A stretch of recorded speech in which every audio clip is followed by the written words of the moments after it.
حضرات السلام علیکم. جیسا کہ آپ کے علم میں ہے کووڈ-19 جیسی جو وبا ہے اس پہ ہماری عزاداری پر ہمارے روزمرہ کے کاموں پر بھی اثر پڑا اور ساتھ ساتھ اس عزاداری پر بھی خاص فرق پڑا کیونکہ جو سوشل ڈسٹینسنگ کا خیال رکھنے کے لیے جو گورنمنٹ کی طرف سے اور WHO کی طرف سے ہمیں گائیڈ لائنز دی گئی تھی ہم اس کو پوری طرح سے فالو کر رہے ہیں. اور یہ اس وقت ہم حسینیہ قائمہ خاتون میں موجود ہیں. یہاں پر 20 محرم سے 24 محرم تک خمسہ مجالس کا سلسلہ جاری و ساری رہتا تھا اور اس کے آرگنائزر جناب ڈاکٹر اسد عباس ہمارے ساتھ موجود ہیں. ہم جانتے ہیں اس بیماری کے بارے میں اور خاص طور سے اس خمسے کے بارے میں جو آن لائن منعقد کیا جا رہا ہے.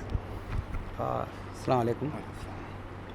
آج بہت ہی بھرے ہوئے دل سے اور بہت غمگین ماحول میں یہ بات کہنا چاہتا ہوں کہ یہ خمسہ جو یہاں حسینیہ قائمہ خاتون میں سجاد باغ میں تمام مومنین کی کاوشوں سے، خاص کر کے ہمارے زوبی بھائی، ہمارے شیو بھائی، ہمارے یوسف چچا، اون صاحب جو بھی یہاں نہیں ہیں، ان سارے لوگوں کی مدد سے اور محلے کے اور لوگ، ہمارے بھائی جان جو پوری انجمن میں سب سے آگے کیفی بھائی، ان سب لوگوں نے مل کے اور پوری انجمن سجادیہ نے 10 سال سے اس اشرے کو اس منزل تک پہنچایا تھا جب اس میں پورے شہر کے لوگ شریک ہوتے تھے. لیکن یہ ایک ایسی بیماری ہے کووڈ-19 جس میں صرف یہ نہیں ہے کہ یہ کسی گورنمنٹ کی گائیڈ لائن یا گورنمنٹ کی ڈر کی وجہ سے ہم لوگوں کو اس خمسے کو ایک اس طرح سے کرنا پڑ رہا ہے یا آن لائن کرنا پڑ رہا ہے، بلکہ یہ سارے عزاداروں کی ان کی خود کی سیفٹی کے لیے ہے. کیونکہ جس طرح سے لکھنؤ میں، اگر ہم صرف اپنے شہر کی بات کریں تو اس وقت لکھنؤ میں جس طرح سے اس بیماری کی اسپریڈ ہے اور جو ہمارا ہیلتھ کیئر سیکٹر ہے، میں ایک ڈاکٹر ہوں اس لیے میں اس بات کو آپ لوگوں تک میسج دینا چاہتا ہوں کہ لکھنؤ میں جو اس وقت ہمارے ہیلتھ سیکٹر کی پوزیشن ہے تو بیڈس نہیں اویلیبل ہیں. اگر کسی کو خدا نہ کرے یہ بیماری ہو رہی ہے اور اسے ہاسپٹل کی ضرورت ہے تو ہاسپٹلس میں بیڈ کی کمی ہے. تو ایسے ماحول میں ہمیں اپنے امام کی عزاداری بھی کرنی ہے اور یہ تو جو خمسہ ہے یہ ان کے نام سے منسوب ہے، بیمار کربلا کے نام سے منسوب ہے اور ان کی یاد میں یہ خمسہ ہوتا ہے جن سے پوری دنیا کو شفا ملتی ہے. تو بے شک آج ان کے وسیلے سے ہم یہ دعا بھی مانگ رہے ہیں، ہر فرش عزا پہ بیٹھ کے جہاں جہاں اپنے گھروں میں بیٹھ کے ہم ماتم کر رہے ہیں، ہم یہی دعا مانگ رہے ہیں کہ جلد سے جلد یہ وبا ختم ہو جائے اور ہم عزائے حسین کو اسی طریقے اور اسی شان سے منعقد کر سکیں جیسے ہر سال کرتے ہیں. لیکن اس سال کے لیے ہمارے لیے ضروری ہے کہ ہم جو یہ گائیڈ لائنس ہیں کہ ہم ماسک لگائیں، جب بھی باہر نکلیں بھیڑ نہ لگائیں، لوگوں سے 2 میٹر کی دوری بنا کے رکھیں، کیونکہ یہ انفیکشن جب ہم بات کرتے ہیں، کھانستے ہیں، چھینکتے ہیں تو پھیلتا ہے. کوشش کریں کہ جب ہم بات کریں تو فیس ٹو فیس بات کرنے کے بجائے سائڈ سے بات کریں، ماسک لگا ہوا ہو، اور اگر کبھی بھی کسی چیز کو چھوئیں، جب بھی باہر کی جگہ پہ ہوں، کوشش کریں کم سے کم چیزوں کو چھوئیں. اگر ہم چھو رہے ہیں تو فوراً ہینڈ کو اپنے واش کر لیں. تو یہ پریکاشن ہمیں لینے ہیں. عزائے حسین کو بھی ہمیں برپا کرنا ہے. اسی لیے ہم لوگوں نے یہ بہت ہی ایک دکھ بھرا فیصلہ ہے ہم لوگوں کے لیے، لیکن ہم لوگوں کو یہ فیصلہ لینا پڑا کہ اس خمسے کو ہم اس طرح سے آرگنائز کریں جس سے ہمارے مومنین اس بیماری کی زد میں بھی نہ آئیں اور اپنے اپنے گھروں میں بیٹھ کے عزائے حسین بھی کر سکیں. کیونکہ اصل عزائے حسین تو یہ ہے کہ اگر آپ امام حسین کا نام لے کے 2 بوند آنسو بھی آپ کی آنکھ سے گر جاتے ہیں، ایک چھوٹا بچہ جو اپنا ہاتھ مارتا ہے سینے کے اوپر وہ بھی عزائے حسین ہے. اس کی شکل زمانے کے حساب سے، حالات کے حساب سے، ماحول کے حساب سے بدلتی ہے. اس وقت ہماری مجبوری ہے، ہمارے دل رو رہے ہیں، لیکن پھر بھی ہم دنیا کو بھی سامنے یہ مثال رکھنا چاہتے ہیں کہ عزائے حسین کم نہیں ہوگی. جو چیز ہوتی تھی وہ ساری چیزیں ہوں گی، عزائے حسین اسی طرح سے ہوگی، لیکن جو گورنمنٹ کی گائیڈ لائن ہے، جو ہمیں ہیلتھ کی سیفٹی کے لیے بتایا گیا ہے، ان سب کو فالو کرتے ہوں گی. اس لیے ہم لوگوں نے یہ فیصلہ لیا ہے اور انشاءاللہ چوتھے امام کے وسیلے سے ہم یہ دعا کرتے ہیں اپنے امام زمانہ کے وسیلے سے اللہ کی بارگاہ میں کہ جلد سے جلد نہ صرف ہندوستان سے بلکہ پوری دنیا سے یہ بیماری دور ہو اور ہم اسی شان سے اپنے آقا حسین کا ماتم بھی کریں اور سب اپنے ان کے حفظ و امان میں بھی رہیں.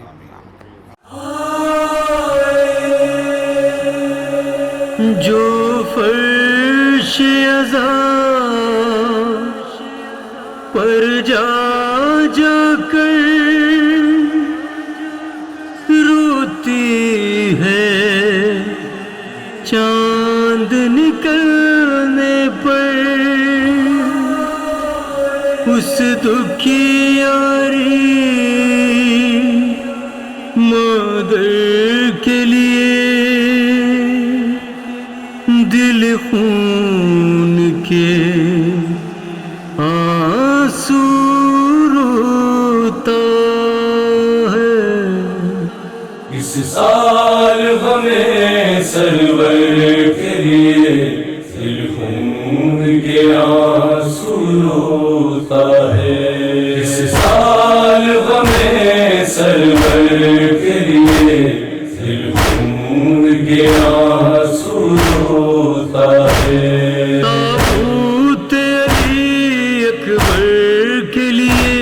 دل خون کے آنسو روتا ہے. اس سال غمِ سرور کے لیے دل خون کے آنسو روتا ہے. اس سال غمِ سرور کے لیے دل خون کے آنسو روتا ہے. اس سال غم سرور کے لیے دل خون کے آنسو روتا ہے. اور کیوں نہ روئے کہ جو آزادی تھی ہمیں آزاداری کرنے کے لیے، وہ بہرحال اس کووڈ-19 وبا کی وجہ سے ہم اس طرح سے کھل کر گیدرنگ کے ساتھ آزاداری نہیں کر پا رہے ہیں. لیکن یہ بھی ضروری ہے کہ جو بیماری چل رہی ہے اس سے بھی پرہیز کیا جائے، جو انسٹرکشنز ہمیں ملے ہیں ہم اس کو بھی فالو کریں. لیکن اس کا قطعی مطلب نہیں کہ آزاداری کو بند کر دیا جائے. آزاداری کا سلسلہ جاری رہے گا اور انشاءاللہ قیامت تک جاری رہے گا. حالات جیسے بھی ہوں اور جیسے بھی اور طرح طرح کے حالات گزر بھی گئے، لیکن آزاداری پر کبھی بھی کوئی حرف نہیں آیا. اور اس وقت ہم موجود ہیں حسینیہ قائمہ خاتون سجاد باغ میں. یہاں پر بھی سال بھر تک کے عزاداری کے حوالے سے، نواخوانی کے حوالے سے، جشن کے حوالے سے سلسلہ جاری رہتا ہے. لیکن اس وقت یہ حالات ایسے کہ اس عزاخانے کو بھی اس بیماری کے مد نظر پیش نظر بند کر دیا گیا ہے. لیکن جو یہاں پر پروگرام ہوتے تھے ان میں اکثر پروگرام ہمارے کے یہاں آن لائن منعقد کیے جا رہے ہیں. اور اس وقت جس مجلس کے حوالے سے، جن مجالس کے حوالے سے ہم یہاں پر آئے ہیں، اور یہاں پر کیونکہ 20 محرم سے 24 محرم تک ایک خمسے کا سلسلہ جاری و ساری رہتا تھا، جس میں مولانا میثم زیدی صاحب اور مولانا علی متقی زیدی صاحب مجلس کو خطاب فرماتے تھے. لیکن بہرحال حالات یہ ہیں کہ اس وقت عزاخانے کی زیارت کرانا مقصد تھا کہ جو مومن یہاں مجالس میں شرکت کرتے تھے وہ دیکھ لیں کہ کس طرح سے یہاں پر سناٹا ہے اور زیارت بھی کریں. لیکن مجلس کا سلسلہ جاری رہے گا، جو ابھی کچھ دیر کے بعد آپ اسی چینل پر آن لائن سماعت فرمائیں گے. اور آج کی مجلس کو، کیونکہ آج پہلی مجلس ہے، آج کی مجلس کو خطیب اہل بیت عالی جناب مولانا متقی زیدی صاحب قبلہ خطاب فرمائیں گے. اور مجلس کا اب ہم باقاعدہ طور پر آغاز کرتے ہیں اور گزارش کرتے ہیں محترم قاری ندیم نجفی صاحب سے کہ وہ تشریف لائیں اور تلاوت کلام ربانی سے مجلس کا آغاز فرمائیں. اللہم صل علی محمد و آل محمد. اعوذ باللہ من الشیطان اللعین الرجیم. بسم اللہ الرحمن الرحیم.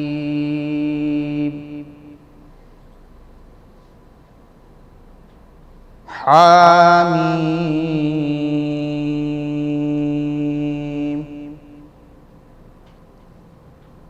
والکتاب المبین انا انزلناه فی لیلۃ مبارکۃ انا کنا منذرین.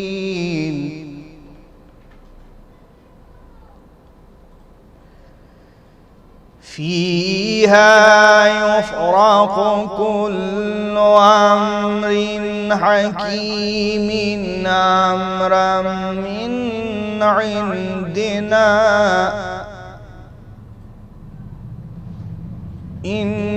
إنا كنا مرسلين رحمة من ربك إنه هو السميع العليم.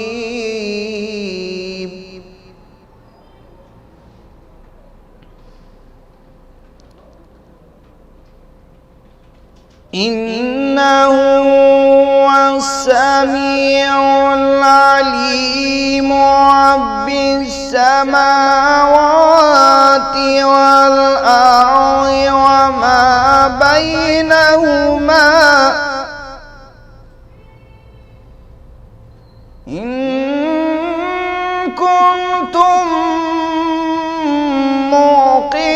موقنين.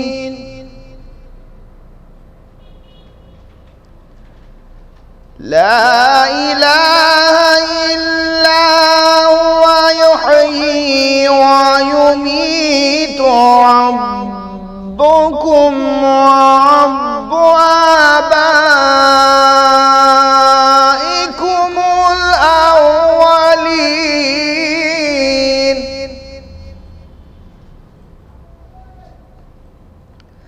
بل هم في شك يلعبون فارتقب يوم تأتي السماء بدخان مبين يغشى الناس هذا عذاب عليم ربنا اكشف عنا العذاب إنا مؤمنون أنى لهم الذكر وقد جاءهم رسول مبين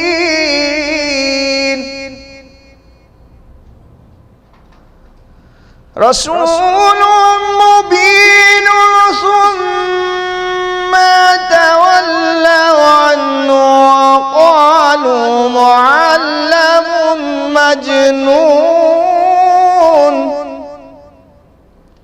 إنا كاشف العذاب قليلا إنكم عائدون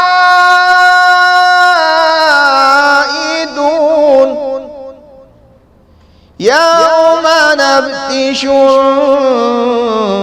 البطش الكبرى إنا منتقمون صدق الله العلي العظيم وصدق رسول النبي الكريم وصدق مولانا امیر المؤمنین علی بن ابی طالب اللہم صل علی محمد وآل محمد. حضرات آپ نے دیکھا کہ کس طرح سے حسینیہ قائمہ خاتون میں آج کی تاریخ پہلی مجلس میں کتنا بھیڑ ہوتی تھی، کتنی رونقیں ہوتی تھی، لیکن اس وقت جو منظر آپ نے ابھی اسکرین پر دیکھا کتنا سناٹا ہے. اور ڈاکٹر اسد عباس صاحب نے جو میسیج دیا یقیناً وہ بہترین میسیج تھا، آج کے لیے نہیں بلکہ اس طرح کی جب بھی ہمیں کوئی پریشانی ہو تو ہم کو کیئر کرنا چاہیے اور چیزوں کو جو انسٹرکشن دیے گئے ان کو فالو کرتے ہوئے ہر کام کو انجام دینا چاہیے. اور عزاداری کا بھی اسی حوالے سے آن لائن سلسلہ جاری و ساری ہے. بہترین تلاوت کے فرائض انجام دیے محترم جناب قاری ندیم نجفی صاحب نے. اور اب میں گزارش کرتا ہوں محترم حذیفہ سلموں سے کہ وہ تشریف لائیں اور اپنا کلام بارگاہ معصومین علیہ السلام میں پیش فرمائیں. اکبر الف سے امن و ازل کی اٹل ازاں اور قاف کے بریا کے کرم کی ہے کہکشاں بے برق و بر بخت و بشر کی بلندیاں رے رب رنگ و راحت رفت رہیں سے جا. اکبر کے دم سے نور کی قسمت رواں ہوئی، اکبر کا نام لے کے شریعت جواں ہوئی، اکبر کی دسترس میں جوانی کی سلطنت، اکبر کی گرد پاہ سلاطی کی تمکنت، اکبر کے زیر سایہ ملائک کی منزلت، اکبر کے خل و خط کے فضائل ہیں انگنت. صلوات. جزاک اللہ محترم حذیفہ سلموں، آپ نے کم وقت میں بہترین کلام سامعین کے درمیان پیش کیا. اور اب ہم گزارش کرتے ہیں محترم جناح ظفر آبادی صاحب سے کہ وہ تشریف لائیں اور بارگاہ معصومین علیہ السلام میں اپنا کلام پیش فرمائیں. حضرات مومنین السلام علیکم. خمسے کی مجلس کا آغاز، آج پہلی مجلس امام زین العابدین علیہ السلام کے حوالے سے. منقبت پڑھنے سے پہلے ایک مطلع اور دو شعر سماعت فرمائیں گے. ہرملا یہ کہہ کے بادے کربلا رویا کیا، ہرملا یہ کہہ کے بادے کربلا رویا کیا، مسکرا کر مجھ کو ایک بے شیر نے رسوا کیا، مسکرا کر مجھ کو ایک بے شیر نے رسوا کیا۔ اور شعر بطور خاص سنیے گا۔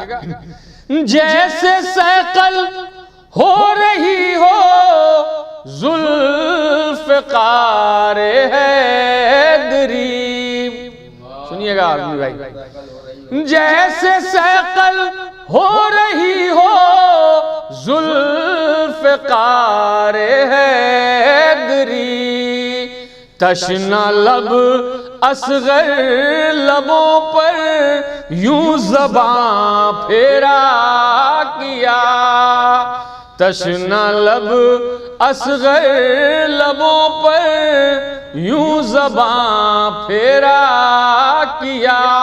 اور آخری شعر، اس کے بعد منقبت کے چند اشعار۔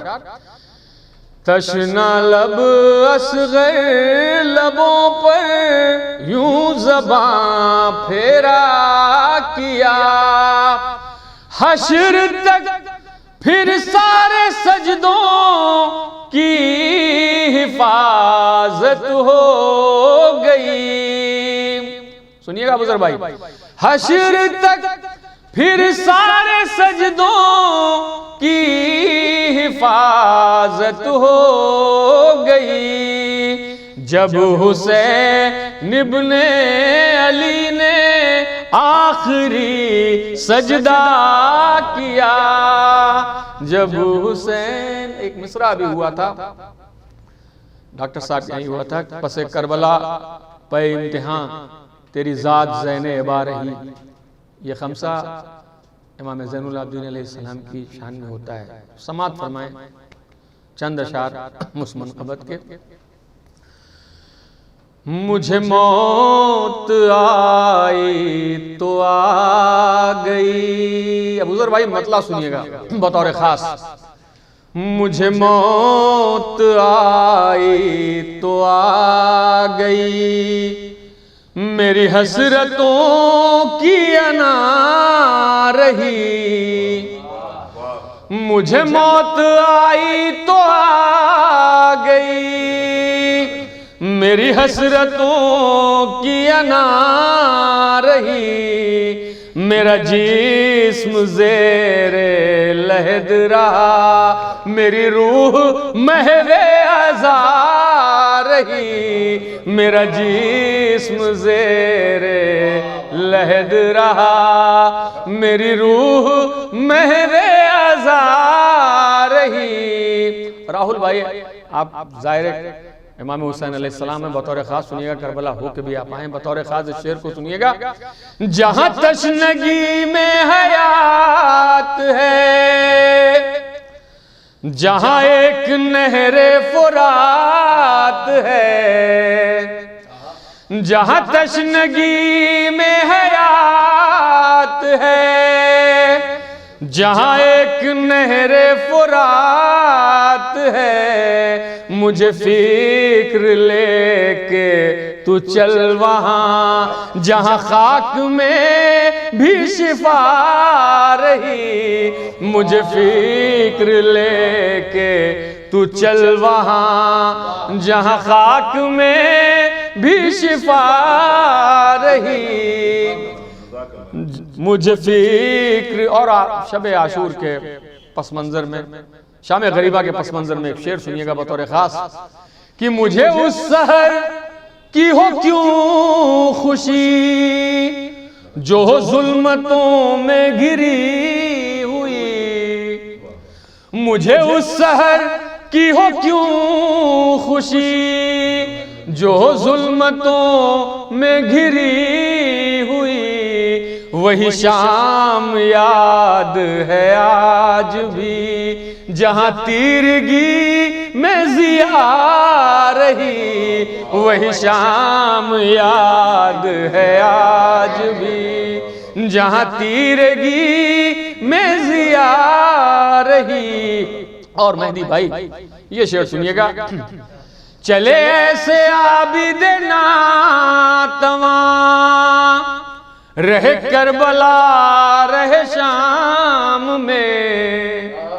سنیے آدمی بھائی، چلے ایسے عابد ناتواں، رہے کربلا رہے شام میں، تیرے حوصلوں نے تھکا دیا یہی راستوں کی صدا رہی. تیرے حوصلوں نے تھکا دیا یہی راستوں کی صدا رہی. تیرے حوصلوں نے تھکا دیا یہی راستوں کی صدا رہی. بطور خاص شعر سنیے ابو ذر بھائی. وہ حسین اتنا عظیم تھا، وہ کریم ابن کریم تھا. وہ حسین اتنا عظیم تھا، وہ کریم ابن کریم تھا. یوں نصیب حر کا بدل دیا، نہ سزا رہی نہ خطا رہی. یوں نصیب حر کا بدل دیا، نہ خطا رہی نہ سزا رہی. اور دربار کا ایک واقعہ پیش کر رہا ہوں شعر میں بطور خاص سنیے گا. یہ یزید ثابت اب ہو گیا کہ ازاں میں کس کے ہے جد کا نام. یہ یزید ثابت اب ہو گیا کہ ازاں میں کس کے ہے جد کا نام. نہ جدا رہے ہم اذان سے، نہ اذان ہم سے جدا رہی. نہ جدا رہے ہم اذان سے. اور ابو ذر بھائی یہ شعر بطور خاص سنیے گا، صرف 2 شعر کی زحمت اور بطور خاص سنیے گا. ہوئے دور جو بھی غدیر سے، وہ گرے ہیں اپنے ضمیر سے. ہوئے دور جو بھی غدیر سے، وہ گرے ہیں اپنے ضمیر سے. کہ منافقوں کے نصیب میں نہ دعا رہی نہ دوا رہی. کہ منافقوں کے نصیب میں نہ دعا رہی نہ دوا رہی. اور یہ شعر بھی بطور خاص سنیے گا. تو نشست بزم نبی میں کر، تو 1000 سجدہ گزار بن. تو نشست بزم نبی میں کر، تو 1000 سجدہ گزار بن. یہ عبادتیں بھی فضول ہیں جو بطول تجھ سے خفا رہی. یہ عبادتیں بھی فضول ہیں جو بطول تجھ سے خفا رہی. یہ عبادتیں بھی. اور آخری شعر. سر کربلا بھی حسین تھا، پس کربلا بھی حسین ہے. سر کربلا بھی حسین تھا، پس کربلا بھی حسین ہے. یہاں موت مثل حیات ہے، یہاں زندگی کی بقا رہی. یہاں موت مثل حیات ہے، یہاں زندگی کی بقا رہی. یہاں موت مثل حیات ہے، چلے ایسے عابد ناتواں، رہ کربلا رہ شام میں، چلے ایسے عابد ناتواں، رہ کربلا رہ شام میں، تیرے حوصلوں نے تھکا دیا، یہی راستوں کی صدا رہی، مجھے موت آئی تو آ گئی۔ بہت بہت شکریہ۔ سبحان اللہ۔ محترم جناب ظفر آبادی صاحب، آپ نے بہترین کلام سامعین کے درمیان پیش کیا۔ ہم دعا گو ہیں کہ پروردگار آپ کے علم میں مزید اضافہ کرے اور آپ اسی طرح سے خدمت اہل بیت علیہ السلام اشعار کے ذریعے کرتے رہیں۔ آئیے حضرات، اب ہم باقاعدہ طور پر مجلس کا آغاز کرتے ہیں اور گزارش کرتے ہیں برادر محترم جناب علی متقی زیدی صاحب قبلہ سے کہ وہ آن لائن مجلس کو خطاب فرمائیں۔ فاتحہ۔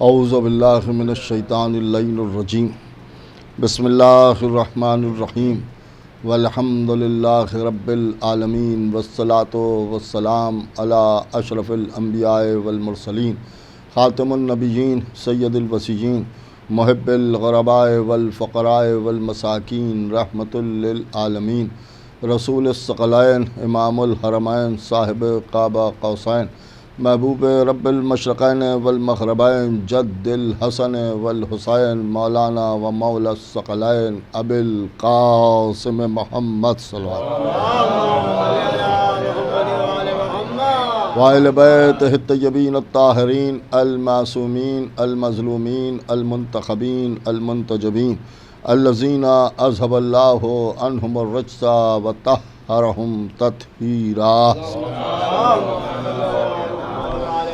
ولعنۃ اللہ علی اعدائہم وقتلتہم ومنکر فضائلہم ومصائبہم وطہارتہم وجلالتہم وشجاعتہم وعظمتہم وولایتہم وعطشہم اجمعین، من لیلنا ھذا الی یوم الدین، اما بعد، فقد قال اللہ سبحانہ تبارک و تعالی فی کتابہ الکریم والفرقانہ الحکیم والقرآن الکریم وقولہ الحق، بسم اللہ الرحمن الرحیم، لا اکراہ فی الدین، صلوات بھیج دیں۔ عزیزان محترم، اس خمسے کی پہلی مجلس اور اس مجلس کا آغاز قرآن مجید کی ایک بہت ہی مشہور و معروف آیہ کریمہ کہ جو آیت الکرسی میں بھی موجود ہے، جسے سرنامہ سخن قرار دیا، ان لفظوں میں ارشاد خالق کون و مکان اور مالک ارض و سماء ہو رہا ہے کہ لا اکراہ فی الدین، دین میں کوئی جبر نہیں، دین میں کوئی اکراہ نہیں ہے۔ ظاہر سی بات ہے کہ اس میں اللہ نے یہ پیغام دیا ہے کہ جہاں اکراہ نہیں ہے وہی دین ہے، اور جہاں اکراہ ہے وہاں کچھ بھی ہو سکتا ہے مگر دین نہیں ہو سکتا۔ تو اس کا مطلب یہ ہے کہ اللہ کا دین وہ ہے کہ جس میں کسی قسم کا کوئی اکراہ نہیں ہے، چاہو تو مانو اور نہیں سمجھ میں آتا ہے چھوڑ دو، اس لیے کہ یہ دین اللہ کے فائدے کی چیز نہیں ہے بلکہ بندوں کے فائدے کی چیز ہے۔ اللہ آواز دے رہا ہے کہ ہمیں کوئی اکراہ نہیں کرنا ہے، کوئی جبر نہیں کرنا ہے، دل چاہے تو مانو، نہیں سمجھ میں آتا ہے چھوڑ دو، اس لیے کہ مانو گے تو جنت بھیج دوں گا، نہیں مانو گے تو جہنم بھی ہم نے بنایا ہے، اس میں بھی کسی نہ کسی کو تو جانا ہی ہے۔ ایک صلوات پڑھیں، ایک اور طلب ہے تو اب بنایا تو دونوں ہی چیزوں کو میں نے ہے، جب دونوں چیزوں کو میں نے بنایا ہے تو تمہیں اختیار ہے، چاہو تو جنت چلے جاؤ اور نہیں سمجھ میں آتا ہے تو بسم اللہ، جہنم تمہارے لیے موجود ہے۔ تو اب ظاہر سی بات ہے کہ اس میں دین میں کسی قسم کا کوئی اقرار نہیں ہے۔ اب اس دین کو ماننا ہے تو پہلے سوچ سمجھ کے ماننا ہے، ایسا نہیں ہے کہ بغیر سوچے سمجھے دین کو قبول کر لو، اس کو سمجھو کہ دین کیا ہے، دین کسے کہتے ہیں، دین کس چیز کا نام ہے۔ میرے نزدیک اگر کوئی دین ہے تو وہ دین اسلام ہے۔ دیکھیں، میرے نزدیک اگر کوئی دین ہے تو وہ دین اسلام ہے۔ اسلام کو قبول کرو اور جنت چلے جاؤ، اور اسلام سے مخالفت کرو تو پھر جہنم حاصل ہو جاؤ۔ اس میں نہ ہمارا کوئی فائدہ ہے نہ ہمارا کوئی نقصان ہے، مانو گے تمہارا ہی فائدہ ہوگا۔ اب دیکھیے، یہ اسلام دین ہے اور دین کی خصوصیت یہ ہے کہ اس میں کوئی جبر نہیں ہے، کوئی اکراہ نہیں ہے۔ تو اب میں نے پوچھا کہ بھائی یہ اسلام ہے کیا؟ آج تک مسلمان اسلام ہی کو سمجھا رہا ہے کہ اسلام کیا ہے، اسلام کسے کہتے ہیں، اسلام کس چیز کا نام ہے۔ حالانکہ اس مجلس کا موضوع یہ نہیں ہے، اس مجلس کا موضوع تو بہرحال یہ ہے کہ حقدار جنت کون ہے۔ دیکھیے حقدار جنت کون ہے؟ اب ظاہر سی بات ہے کہ بالکل عام مسلمانوں والی بات میں آپ کے سامنے عرض کروں کہ انہوں نے کہا صاحب اسلام کو قبول کر لیا جائے تو جنت پہنچ جائیں گے، اس لیے کہ مسلمان جو ہے وہی جنت کا حقدار ہے۔ اس لیے کہ اسلام کیا چیز ہے؟ تو ان کا صاحب اسلام ذریعہ نجات ہے۔ دیکھیے اسلام ذریعہ نجات ہے۔ ذریعہ نجات کا مطلب کیا ہے؟ کہ اسلام وہ راستہ ہے کہ جو جنت تک پہنچاتا ہے۔ دیکھیے اسلام وہ راستہ ہے جو جنت تک پہنچاتا ہے۔ اس کا مطلب یہ ہوا کہ اگر ہم اسلام قبول کر لیں تو ہم جنت کے راستے پر آ گئے، اور اگر ہم جنت کے راستے پر آ گئے تو پھر ہم جنت تک پہنچ گئے۔ بھئی جنت تک ہم پہنچ گئے۔ تو انہوں نے کہا ہاں صاحب جنت پہنچ گئے۔ اب آپ خالی یہ بات غور کریں کہ جنت کے اندر بھی جانا ہے یا خالی دروازے کو دیکھ کے واپس آ جانا ہے؟ ایک صلوات پڑھے محمد والے بھئی یہ بھی تو غور طلب ہے کہ جنت میں بھی جانا ہے یا جنت سے وہیں دروازے کو دیکھا واپس آ گئے۔ اس لیے کہ اسلام تو جنت کا راستہ ہے۔ دیکھیے جنت کا راستہ ہے تو یہ راستہ کہاں تمام ہوتا ہے؟ تو انہوں نے کہا صاحب جنت تک جاتا ہے تو جنت ہی پر تمام ہوتا ہے۔ تو اب جو جنت تک پہنچ جائے گا وہ جنت میں داخل ضرور ہوگا۔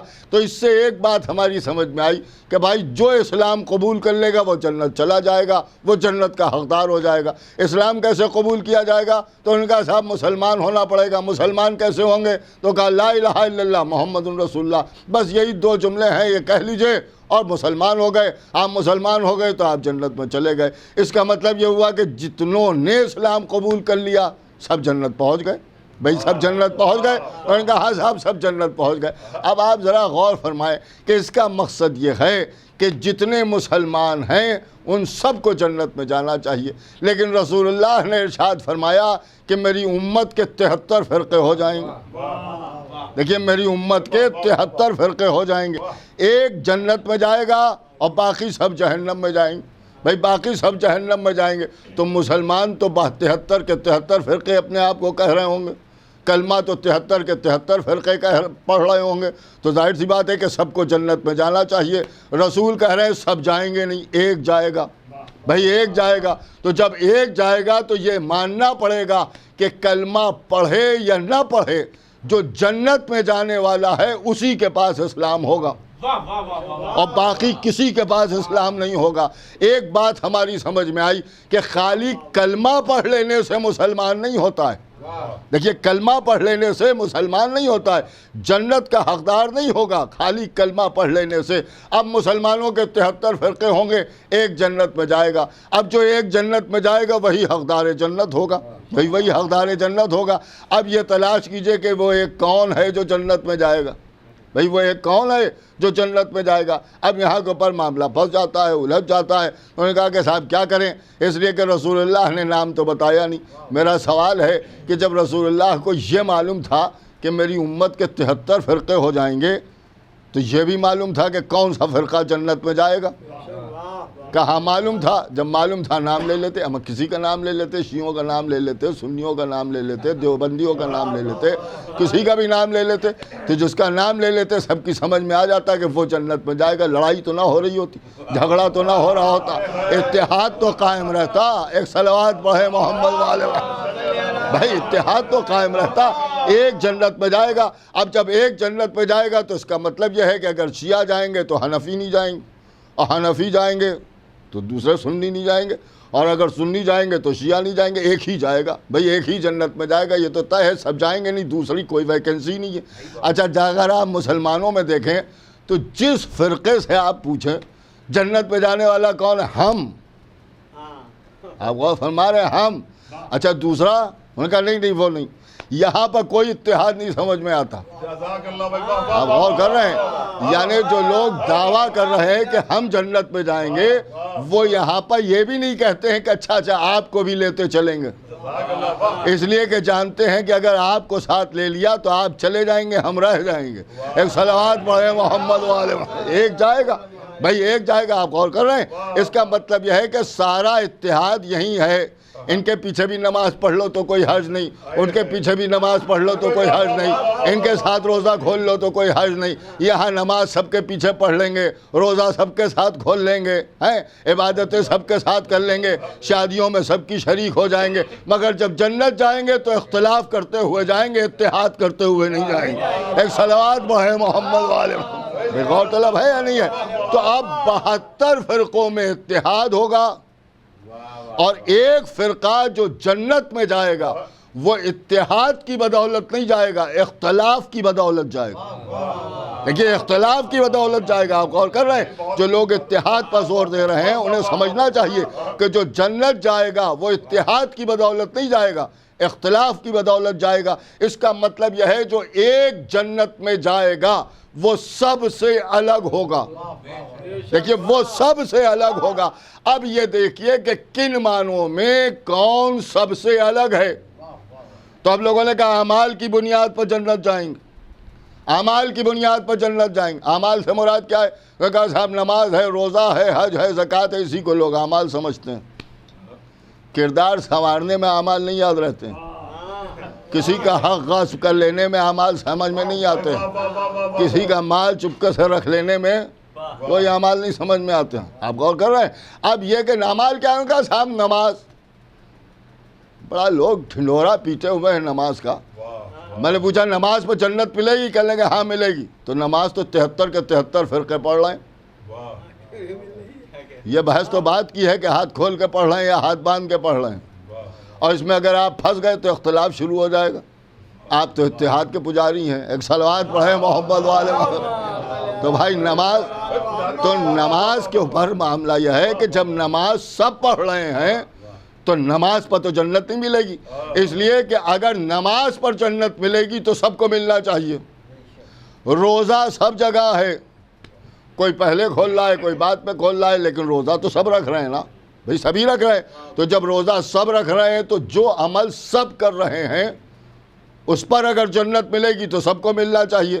رسول کہہ رہے ہیں سب کو ملے گی نہیں، ایک کو ملے گی۔ دیکھیے ایک کو ملے گی۔ حج کے میدان میں سب نظر آ رہے ہیں، لہذا حج پر جنت ملنے کا کوئی سوال نہیں پیدا ہوتا۔ حج پر اگر جنت ملے گی تو ہر حاجی کو جنت میں جانا چاہیے، لیکن سب نہیں جائیں گے۔ اسی طرح سے آپ دیکھیں کہ جہاد بھاگ بھاگ کے صحیح، دوڑ دوڑ کے صحیح، بھائی میدان میں تو سبھی ہیں، ہے تو سبھی جگہ، لہذا اس پر بھی جنت نہیں ملے گی۔ عقل کیا کہتی ہے؟ عقل کہتی ہے کہ کم سے کم ایک عمل ایسا ہونا چاہیے جو صرف ایک فرقہ کرتا ہو اور باقی کوئی دوسرا فرقہ نہ کرتا ہو۔ عقل کہتی ہے کہ کم سے کم ایک عمل ایسا ہونا چاہیے جو صرف ایک فرقہ کر رہا ہو اور باقی کوئی دوسرا فرقہ نہ کر رہا ہو، اور اسی عمل پر جنت ہے۔ دیکھیے اسی عمل پر جنت ہے۔ اس کا مطلب یہ ہوا کہ کوئی ایک عمل ایسا تلاش کیجئے جو صرف ایک فرقے میں ہو اور کہیں دوسرے فرقے میں نہ ہو۔ بھئی دوسرے فرقے میں نہ ہو تو جو عمل سب جگہ ملے اس پر جنت نہیں ہے، جو صرف ایک جگہ ملے اسی پر جنت ہے۔ بھئی اسی پر جنت ہے۔ اب یہ دیکھیے کہ وہ ایک عمل کون سا ہے، اس لیے کہ اس عمل کی شان بھی یہ ہونا چاہیے کہ اگر اسے نہیں کیا ہے تو پھر کچھ نہیں کیا ہے، اور اگر اسے کر لیا ہے تو سب کر لیا ہے۔ اب یہ عمل بھی نبی بتائیں گے۔ رسول اللہ سے پوچھا، رسول اللہ نے فرمایا کوئی عمل میں نے اپنی طرف سے بتایا نہیں، جس نے سارے اعمال بتائے ہیں وہی یہ بھی عمل بتائے گا۔ اللہ نے آواز دی، میں بتاتا ہوں کہ رسول اگر یہ نہ پہنچایا تو کچھ نہ پہنچایا۔ دیکھیے وہ ایک عمل ہے ولایت امیر المومنین، اگر یہ پہنچایا تو سب پہنچایا، یہ نہ پہنچایا تو کچھ نہ پہنچایا۔ اب اگر صاحب مانتے تو ہم بھی ہیں، اگر یہ دیکھنا ہے کہ ایک عمل پر قائم کون ہے اور کون نہیں قائم ہے تو کہیں جانے کی ضرورت نہیں ہے، مسجد کے دروازے پر کھڑے ہو جائیے، جب اذان ہو تو دیکھیے ایک کی اذان الگ ہوگی، باقی سب کی اذانیں الگ ہوں گی۔ ایک صلوات پڑھیں محمد والے محمد۔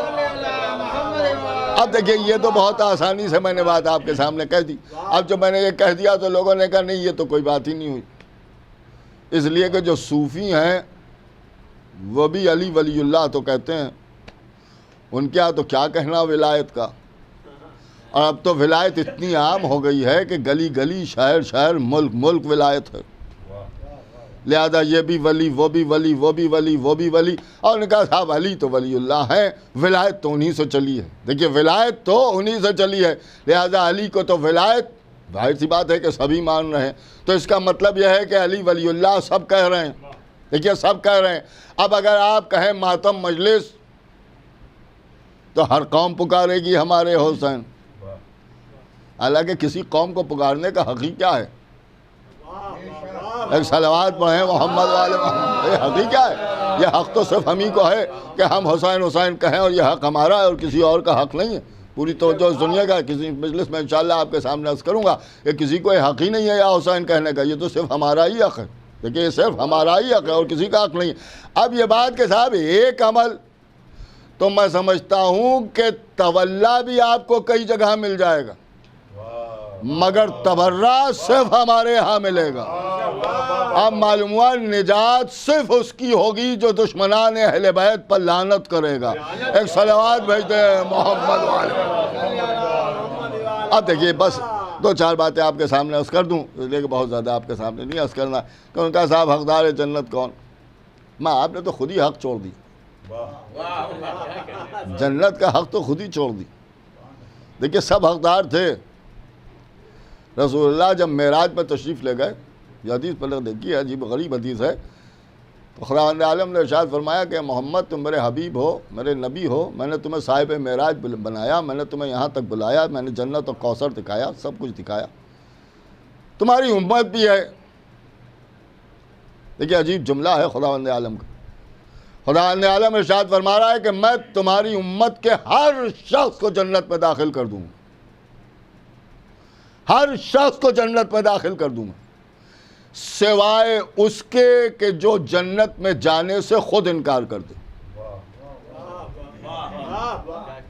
ہر شخص کو جنت میں داخل کر دوں گا سوائے اس کے کہ جو جنت میں جانے سے خود انکار کر دے۔ اب جو یہ کہا تو رسول اللہ نے پوچھا کہ پروردگار میری امت میں ایسا کون ہے جو جنت میں جانے سے انکار کر دے گا؟ تو ندائے قدرت آئی کہ اصل میں انکار ولایت علی ہی جنت میں جانے سے انکار ہے۔ ایک صلوات پڑھیں محمد والے محمد۔ دیکھیے یہی انکار، محمد والے محمد بلندتر صلوات، انکار ولایت امیر اب یہ کہ جنت سب جانا چاہتے ہیں، حالانکہ اگر آپ بھیجنے پر تیار ہو جائیں جنت تو کوئی جانے پر تیار نہیں ہوتا۔ خندق کے میدان میں عمرو ابن عبد ود جنت بالکل فری میں دے رہا تھا، کہہ رہا تھا مسلمانوں نکلو، کہاں ہے تمہاری جنت؟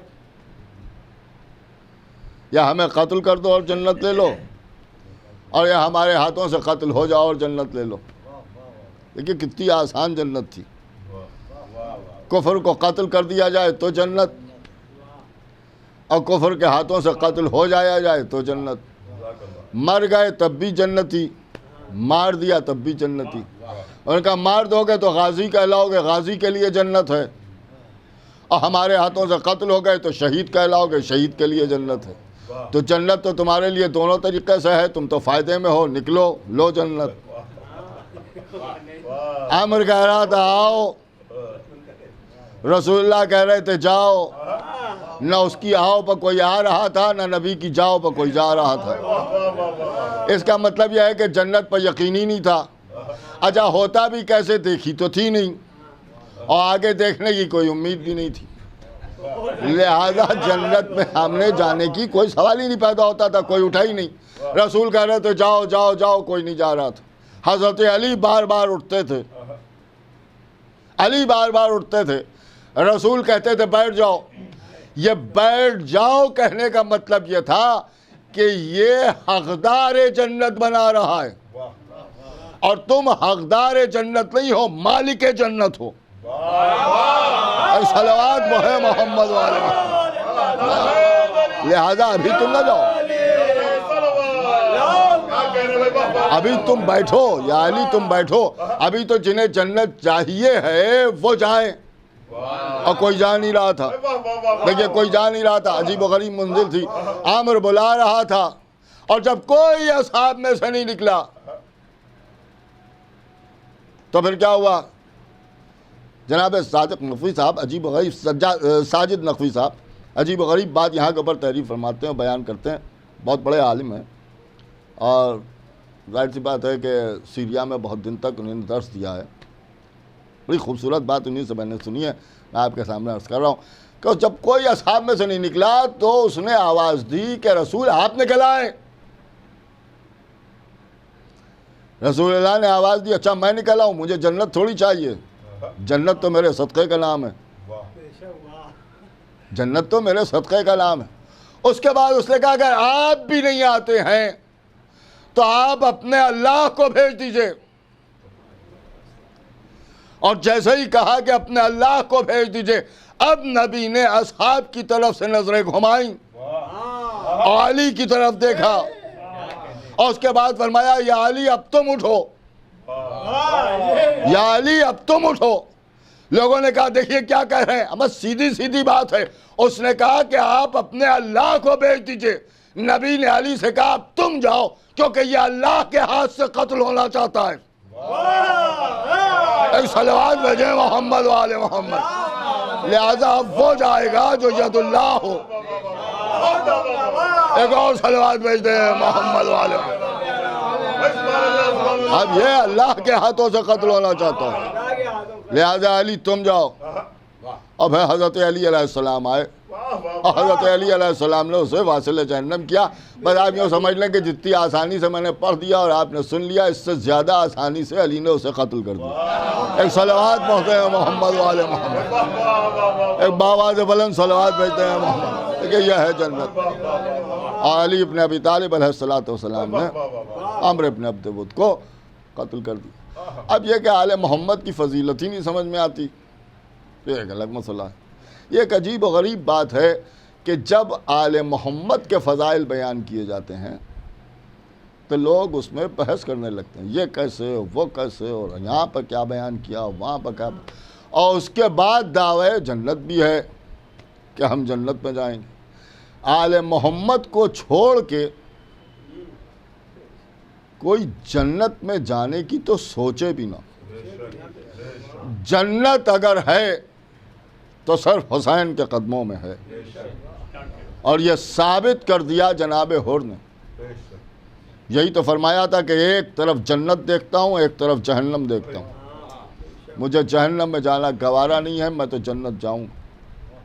اب حسین ہی پر اعتراض ہونے لگا، امام حسین علیہ السلام کے عمل پر اعتراض ہونے لگا۔ ماشاءاللہ یہاں کے پر اہل لکھنؤ بیٹھے ہوئے ہیں، میرے اس جملے کی قدر کریں گے، اس لیے کہ ہمارے لکھنؤ تو بہرحال تہذیب و ادب کا گہوارہ ہے،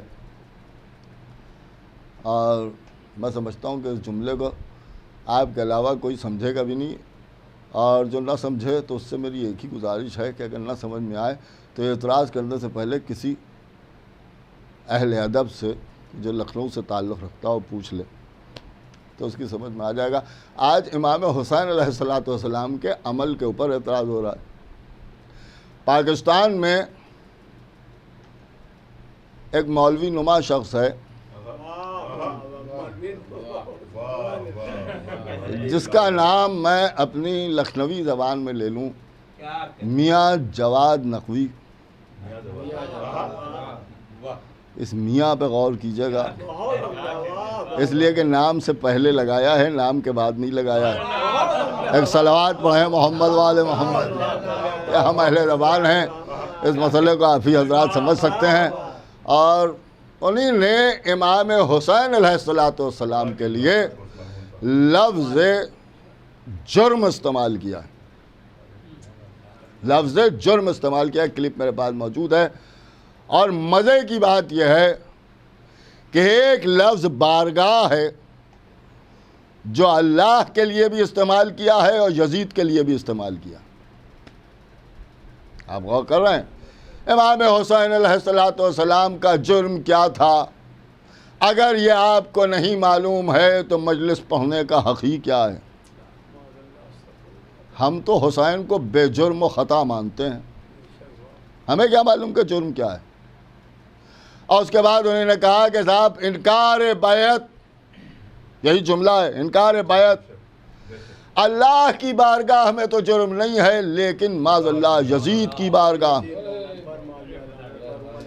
اب ایک ہی لفظ ہے، اللہ کے ساتھ بھی استعمال ہو رہا ہے، یزید کے ساتھ بھی استعمال ہو رہا ہے۔ ہم اگر لفظ قادر اللہ کو بھی کہیں اور علی کو بھی کہیں، لفظ رب اللہ کو بھی کہیں اور علی کو بھی کہیں، تو آپ ہمیں فتویٰ سناتے ہیں کہ جو لفظیں اللہ کے لیے استعمال ہوتی ہیں وہ غیر اللہ کے لیے نہیں استعمال ہونا چاہیے۔ اب یہ بارگاہ کا لفظ اللہ کے لیے بھی استعمال ہو رہا ہے، یزید کے لیے بھی استعمال ہو رہا ہے، تو اب ہماری سمجھ میں آ گیا کہ یزید بھی آپ کی نظر میں غیر اللہ نہیں ہے۔ ایک صلوات پڑھیں محمد والے محمد۔ اب ظاہر سی بات ہے کہ آپ اللہ کے بندے نہیں ہیں، یزید کے بندے ہیں، تو بات ہی ختم ہو گئی۔ اور کہا جا رہا ہے جرم۔ دیکھیے ایک بات سمجھ لیجئے، انکار بیعت جرم نہیں۔ ایک بات تو یہ ہے کہ یہ حسین کو ورثے میں ملی، یہ انکار بیعت جو ہے امام حسین کو ورثے میں ملا ہے۔ نہ امام حسین کے باپ نے کسی کی بیعت کی تھی، نہ حسین نے کسی کی بیعت کی، انہی نے بھی انکار کیا تھا، انہی نے بھی انکار کیا۔ دوسری بات یہ ہے کہ یزید کی بارگاہ سے نکل کے اللہ کی بارگاہ میں آ جائیے اور قرآن پڑھیے۔ اللہ کہہ رہا یا ایھا الذین آمنوا اطیعوا اللہ واطیعوا الرسول واولی الامر منکم۔ سب نے بیان کیا کہ اولی الامر سے مراد آل محمد ہیں، حسین ہے اولی الامر جن کی اطاعت کا حکم دیا ہے اللہ نے، اور جب اطاعت کا حکم دیا ہے تو حسین اطاعت کرانے والے کو کہتے ہیں، اطاعت کرنے والے کو نہیں کہتے ہیں۔ لہذا انکار بیعت حسین کا جرم نہیں تھا، حسین کا حق تھا۔ آپ غور کریں۔ اور ایک بالکل سیدھی سی بات میں آپ کے سامنے عرض کر دوں کہ اس کے اوپر جو بحث ہو رہی ہے کہ صاحب وہ جرم تھا، آپ کو جرم نہیں معلوم، آپ کو جرم نہیں معلوم۔ اب یہ بالکل مطلب ہمارے لکھنوی زبان میں بات کر دوں کہ ہمیں کیا معلوم کہ جرم کیا تھا، اس لیے کہ ہم تو حسینی ہیں، ہم تو حسینی ہیں، ہمیں کیا معلوم کہ امام حسین کو کس جرم میں قتل کیا گیا۔ ہم تو بے جرم سمجھتے ہیں، ہم تو بے خطا سمجھتے ہیں۔ جرم تو قتل کرنے والا ہی بتاتا ہے اور یا قتل کرانے والا بتاتا ہے۔ دیکھیں یا قتل کرانے والا بتاتا ہے۔ کربلا میں جب امام حسین میدان میں آئے تو امام حسین نے لشکر سے پوچھا کہ میری خطا کیا ہے، میرا جرم کیا ہے؟ تو انہوں نے کیا جواب دیا؟ یہ نہیں کہا کہ آپ نے یزید کی بیعت نہیں کی ہے اس لیے قتل کر رہے ہیں۔ جواب کیا آیا؟ بغضاً لأبیک، آپ کے بابا کے بغض میں۔ تو اے بھیا جو یزیدی نہیں بتا پائے وہ آپ بتا رہے ہیں۔ ایک صلوات پڑھیں محمد والے ایک باواز بلند صلوات بھیجتے ہیں محمد والے۔ آپ غور فرمائیں کہ کیا مصیبت، زہرا کے لال کو کربلا میں بے جرم و خطا 3 دن کا بھوکا اور پیاسا شہید کر دیا۔ حسین کربلا کی سرزمین پر شہید کر دیا گیا۔ بعد قتل حسین خیموں میں آگ لگ گئی، سیدانیوں کے سروں سے ردائیں چھن گئیں، سکینہ کے منہ پر تماچے لگائے گئے۔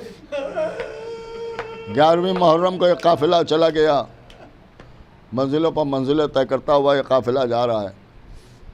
راستے میں ایک مقام پر قافلے کو ٹھہرایا گیا۔ جب قافلہ رک گیا تو یزیدی لشکر سائے میں ٹھہرا، اہل بیت رسالت کو دھوپ میں ٹھہرایا گیا۔ شہزادی زینب نے کچھ بیویوں کو جشن میں مصروف دیکھا۔ جناب فضہ کو حکم دیا کہ فضہ دریافت کرو کہ آج مسلمانوں کی کوئی عید نہیں ہے، یہ کیسا جشن منایا جا رہا ہے؟ جب یہ پوچھا جناب فضہ نے تو ان بیویوں نے بتایا کہ ان کے یہاں ایک بچی پیدا ہوئی ہے جس کی ولادت کا جشن ہے۔ فضہ پلٹ کے آئیں، کہا ان کے یہاں ایک بچی پیدا ہوئی ہے جس کی ولادت کا جشن منا رہے ہیں، کہ ان سے جا کے دریافت کرو کہ انہوں نے اپنی بچی کا کیا نام رکھا۔ فضہ آئیں پلٹ کے کہتی ہیں بی بی یہ تو کوئی اپنے چاہنے والے معلوم ہوتے ہیں۔ کہ وہ کیسے؟ کہ اس لیے کہ انہوں نے اپنی بچی کا نام آپ کے نام پر زینب رکھا ہے، آپ کے نام پر زینب رکھا ہے۔ بس جیسے ہی سنا زینب نے فرمایا کہ ان سے جا کے کہہ دو کہ نام نہ رکھیں، جس کا نام ہوتا ہے مصیبتیں گھیر لیتی ہیں، پریشانیوں کا سامنا کرنا پڑتا ہے۔ بس جیسے ہی یہ کہا فضہ نے جا کے ان بیویوں سے، بیویاں لڑنے پر آمادہ ہو گئی، تمہیں پتہ بھی ہے کس کا نام ہے؟ یہ علی اور فاطمہ کی بیٹی کا نام ہے، یہ حسنین کی بہن کا نام ہے، ہماری شہزادی کا نام ہے۔ فضہ نے کہا ہم کچھ نہیں کہتے، ہماری شہزادی نے کہلایا ہے۔ کہ کون ہے تمہاری شہزادی کا ہم نام نہیں بتا سکتے، چلو ہمارے ساتھ چلو ہم ملوائے دیتے۔ ان بیویوں کو لے کے آئیں، آ کے بیویوں نے دیکھا کہ کچھ بیویاں فرش خاک پر بیٹھی ہوئی ہیں، ان میں سے ایک بیوی جو سب سے زیادہ بزرگ نظر آتی ہیں اس عالم میں بیٹھی ہوئی ہیں کہ سر کے بالوں سے اپنے چہرے کو چھپائے ہوئے ہیں، سر جھکائے فرش خاک پر بیٹھی ہوئی ہیں، لیکن رعب اور جلال کا یہ عالم ہے کہ وہ بیوی کسی سے کچھ بول نہیں رہی ہیں، اور کسی بیوی میں اتنی ہمت نہیں ہے کہ وہ ان سے کوئی بات کر سکیں۔ کہ ایک مرتبہ جناب فضہ نے کہا بے شہزادی یہ آپ سے بیویاں ملنے کے لیے آئی ہیں۔ بس جیسے ہی کہا بس شہزادی نے سر اٹھایا، ان بیویوں کو دیکھا، کہا تمہارے ہاں کوئی بچی پیدا ہوئی؟ کہا ہاں۔ کہا اس کا نام تم نے زینب رکھا؟ کہا ہم نے اپنی شہزادی کے نام پر زینب رکھا۔ کہا یہ نام نہ رکھو۔ کہا نہیں آپ کو پتہ نہیں یہ مشکل کشا کی بیٹی کا نام ہے، یہ علی اور فاطمہ کی لاڈلی کا نام ہے۔ کہا یہ بتاؤ زینب کو دیکھا ہے؟ کہا بہت بار دیکھا۔ اب دیکھو گی پہچانو گی؟ کیوں نہ پہچانیں گے، ہماری شہزادی ہے۔ چہرے سے بالوں کو ہٹایا، اے بی بی تم نے زینب کو نہ پہچانا؟ ارے مجھے کو زینب کہتے ہیں، میرا بھرا گھر کربلا میں لٹ گیا، تم زینب نہیں ہو سکتی۔ کیوں نہیں ہو سکتی؟ کہ اس لیے کہ تمہارے سر پر ردا نہیں ہے، اور جس کا عباس جیسا بھائی ہو وہ بی بی بے ردا ہو جائے کہ وہ گھوڑے کی گردن میں میرے عباس کا سر ہے، وہ لوگ کے نیزہ پر میرے حسین کا سر ہے۔ حسین والیہ سیال ملز مقام ینقلب۔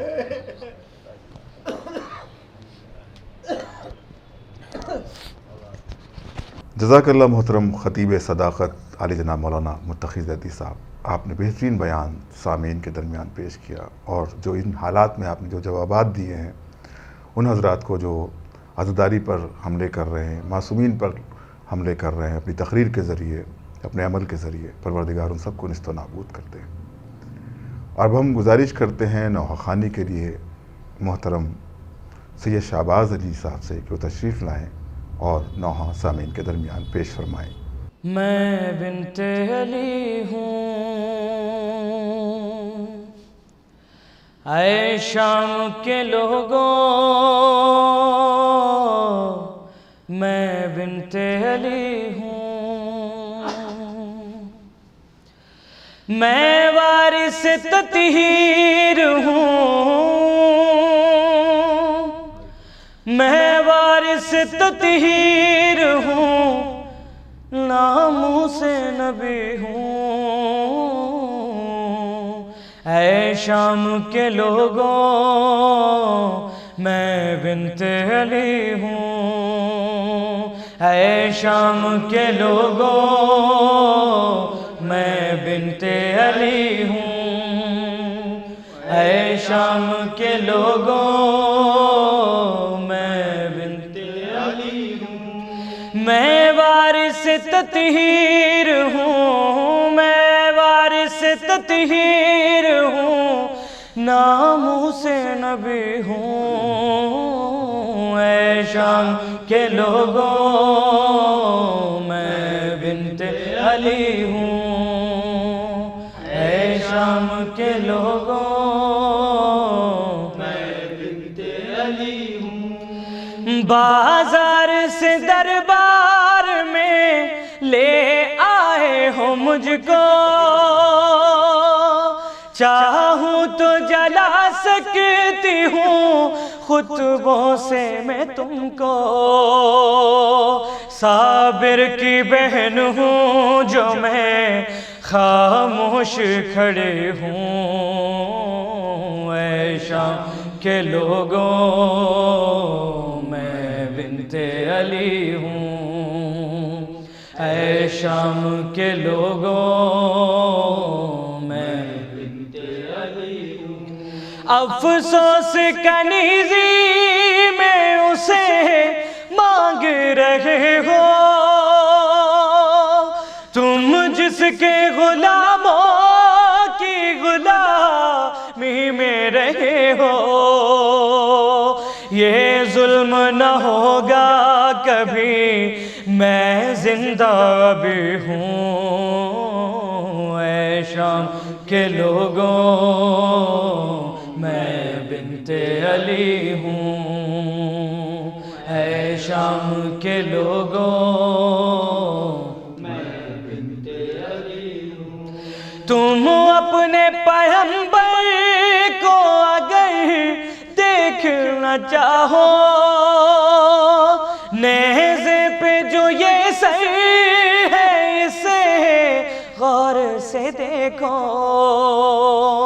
ہم شکل پیغمبر ہے یہ میں اس کی پھوپھی ہوں، اے شام کے لوگوں میں بنت علی ہوں، اے شام کے لوگوں میں بنت علی ہوں، زندہ تھا تو ڈر ڈر کے ہمیں شاہی لڑے ہو،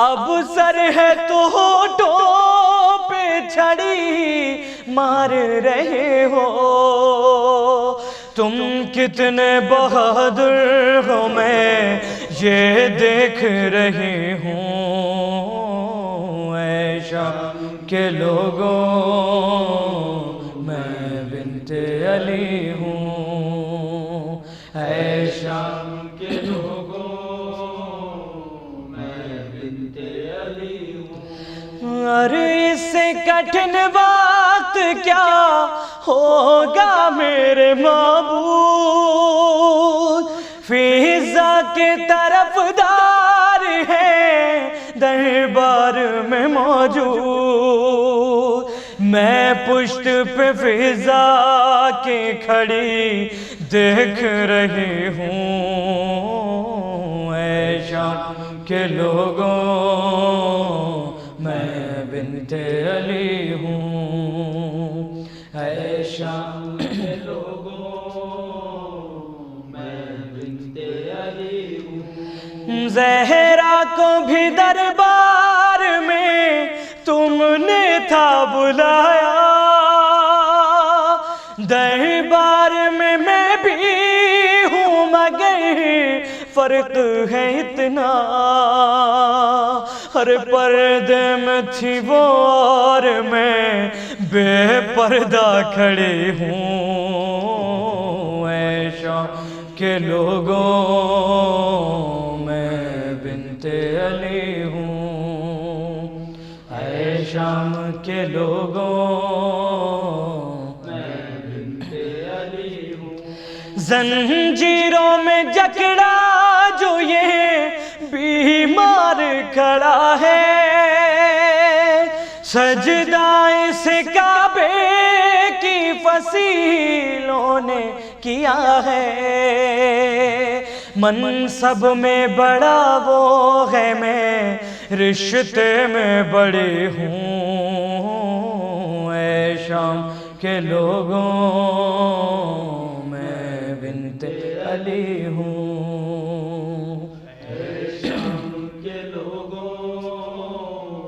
میں بنت علی ہوں، افسوس کنیزی میں اسے مانگ رہے ہو، تم جس کے غلاموں کی غلامی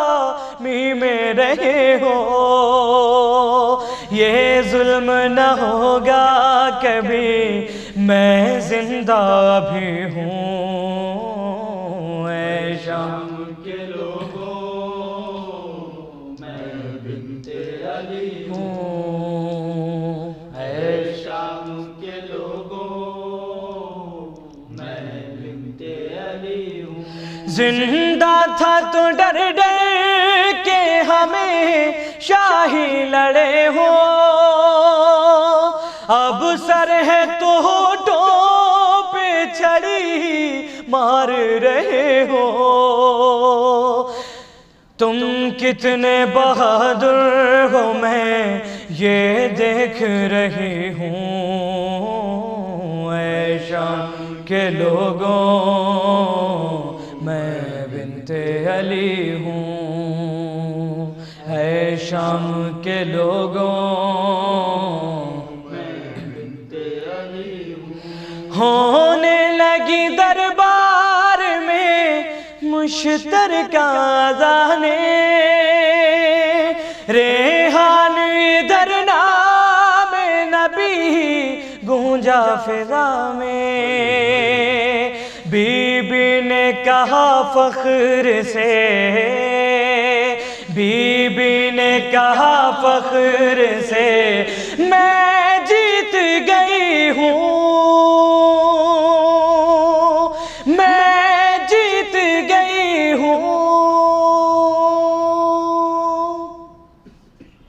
اے شام کے لوگوں میں بنت علی ہوں درد سے لبریز اور آپ کی آواز سبحان اللہ کی اتنا بہترین کلام اتنا بہترین نوحہ آپ نے سامعین کے درمیان پیش کیا یقیناً یہ ایام بڑے مصیبت کے ایام ہیں اور ان ایام میں مصیبتوں میں اضافہ ہو گیا شہزادیوں کو بے ردا کوفے سے شام کے سفر کے لیے روانہ کر دیا گیا پروردگار کی لعنت ہو یزید ملعون پر اور اس کے پیروکاروں پر حضرات کل شب میں ٹھیک 8 بجے مجلس کا پھر باقاعدہ آغاز اسی چینل پر ہوگا تمام مومنین سے گزارش ہے کہ وقت کی پابندی سے آپ آن لائن مجلس میں ضرور شرکت کریں تمام ویورز کا شکریہ ادا کیا جاتا ہے جناب ڈاکٹر اسد عباس صاحب کی جانب سے ان کے پروفیسر جناب سیف عباس صاحب کی جانب سے جناب مرتضی عباس صاحب کی جانب سے جناب زوبی بھائی صاحب کی جانب سے جناب کیفی بھائی کی جانب سے